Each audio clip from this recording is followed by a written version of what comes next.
Sot, Kuvendi I Shqipërisë thirret për të marrë një vendim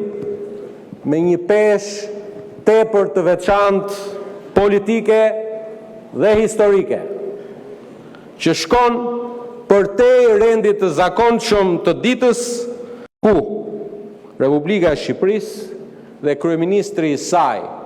Edi Rama, janë ftuar të jenë vend antar themelues dhe antar I borxhit. Kjo ftesë përbën një vlerësim të drejtë për drejtë, ndërkombëtar për rolin konstruktiv dhe shumë të besueshëm të Shqipërisë sonë të përbashkët dhe shënon një moment të paprecedent pozitiv ku vendi ynë shihet si një aktor që kontribon në zgjidhje të rëndësishme globale për paqen e jo thjesht si dikur një pjesë periferike e tyre. Kjo ftesë, zonja e zotëri, të dashur qytetar shqiptar, nuk është diçka e zakonshme. Nuk është formale dhe nuk është as simbolike. Në letrën zyrtare drejtuar kryeministrit të Shqipërisë, presidenti I Shteteve të Bashkuara të Amerikës, Donald Trump, e cilëson këtë nismë si një përpjekje historike dhe madhore, duke theksuar nevojën për një qasje të re në ndërtimin e paqes, një qasje e natyrës pragmatike, e orientuar drejt rezultateve konkrete për të sjellë paqe, kudo ku sot në botë ka konflikte me një fokus veçantë situatën në Gaza, larg modeleve tradicionale burokratike që kanë dështuar të prodhojnë stabilitet afatgjatë. E prandaj, kolege deputete, Bordi I Paqes sipas kartës që do të shqyrtojmë sot si fillim në Komisionin për Europën dhe Politikën e Jashtme, e më pas në seancë plenare, është organizmi I duhur ndërkombëtar që synon stabilitetin, që na duhet për rivendosjen e paqes, por dhe qeverisjes lishme dhe të besueshme dhe sigurimin që paqja kudo në botë jetë e qëndrueshme. Gjithmonë, sikurse e nënvizon edhe në letrën e tij presidenti Amerikan Donald Trump, gjithmonë në përputhje me të drejtën ndërkombëtare. Është rëndësishme pra të theksojmë sot në këtë parashqyrtim, ndërkohë që sapo të rifilloi seanca, ministra për Europën dhe Punët e Jashtme do të bëjë gjithë prezantimin e plot të kësaj karte dhe të antarësimit të Shqipërisë, duke u përfaqësuar nga kryeministri I Republikës së Shqipërisë, zoti Edi Rama, të marrë në konsiderat nevojën e shqyrtimit me procedurë të përshpejtuar, sepse duhet ta dimë rëndësinë e fillimit sa më parë të punës së këtij bordi, ku Republika e Shqipërisë do të përfaqësohet nga kryeministri zoti Edi Rama, dhe t'i themi sot qytetarëve, duke sqaruar në këtë fazë të parë të kësaj seance, edhe disa element për të cilët janë dëgjuar, kanë një vot secili dhe peshë reale në drejtimin strategjik të organizimit. E pikërisht në këtë frymë, Shqipëria jonë është ftuar të jetë jo më si dikur, si një vëzhguese, por si një bashk arkitekte themeluese e një mekanizmi të ri ndërkombëtar për paqen.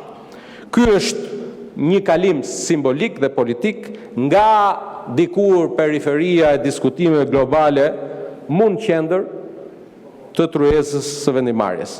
Është dhe një dëshmi domethënëse se në politikën ndërkombëtare të sotme, madhësia e një vendi nuk përcakton më peshën e tij politike, atë e përcakton në radh parë besueshmëria, koherenca dhe vendosmëria për të qenë një vend partner I Shtetet Bashkuara të Amerikës dhe I aleatëve të tjerë. Kjo ftesë, zonja e zotëri, të dashur qytetarë shqiptar, konfirmon gjithashtu forcën dhe besimin e ndërsjellët në partneritetin ton strategjik me Shtetet e Bashkuara të Amerikës. Një partneritet që mbetet boshti ynë kryesor i politikës son të jashtme, e për të cilën vota sot do t'jetë një test tjetër i konfirmimit se sa i përket marrëdhënieve me Shtetet e Bashkuara të Amerikës, ne nuk kemi dasi mes njëri tjetrit, dhe unë uroj e shpresoj qoftë vota tani në këtë moment sa i përket shqyrtimit procedurë përshpejtuar e në fund shqyrtimin parim nen për nen në tërësi të këtij projekt ligji të jetë një votë unanime e të gjithë anëtarëve të Kuvendit të Shqipërisë. Shqipëria vlerësohet si aleate e qëndrueshme e besueshme që ndan vlera të rëndësishme për paqen, për sigurinë, rendin ndërkombëtar të bazuar në rregulla. Fakti që Shqipëria ftohet si anëtare themeluese jep vendit tonë një rol aktiv në formësimin e vizionit, parimeve, vendimarrjes bordit paqes, por dhe duke rikonfirmuar dhe njerë rolin udhëheqës për paqe dhe stabilitet që Shqipëria ka në rajonin tonë të Ballkanit Perëndimor. Dhe ky besim nuk është i rastësishëm, ai është rezultati i politike të jashtme koherente dhe të përgjegjshme ndër vite, e cila ka pozicionuar Shqipërinë nën udhëheqjen e kryeministit Edi Rama si shtet që respekton të drejtën ndërkombëtare dhe angazhimet e marra. Për këtë arsye, Shqipëria sot shikohet,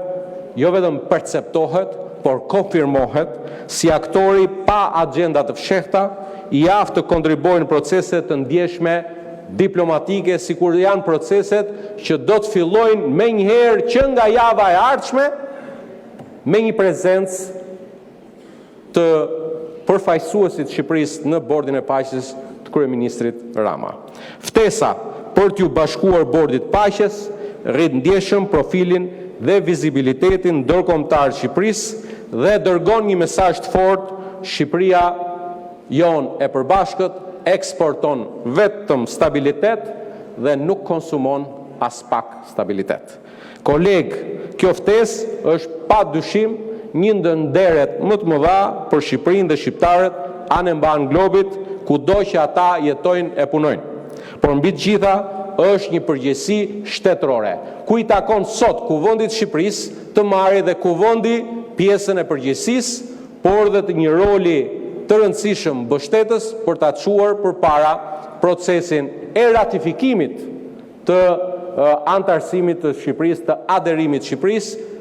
sipas formës së përcaktuar dhe nga karta, pra nga statuti i kësaj organizate të re ndërkombëtare,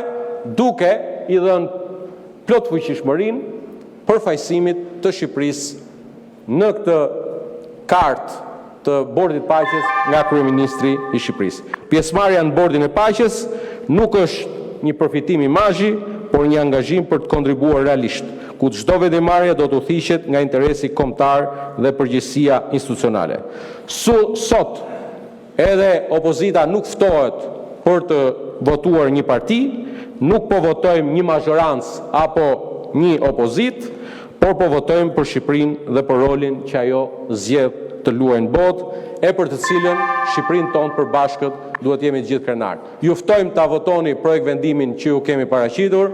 dhe të mbledhim menjëherë Komisionin për Europën dhe Punët e Jashtme, të shqyrtojmë projekt ligjin siç e përcakton rregulloria dhe kushtetuta në komision, e të rimbledhemi menjëherë pa humbur kohë për të vijuar seancën me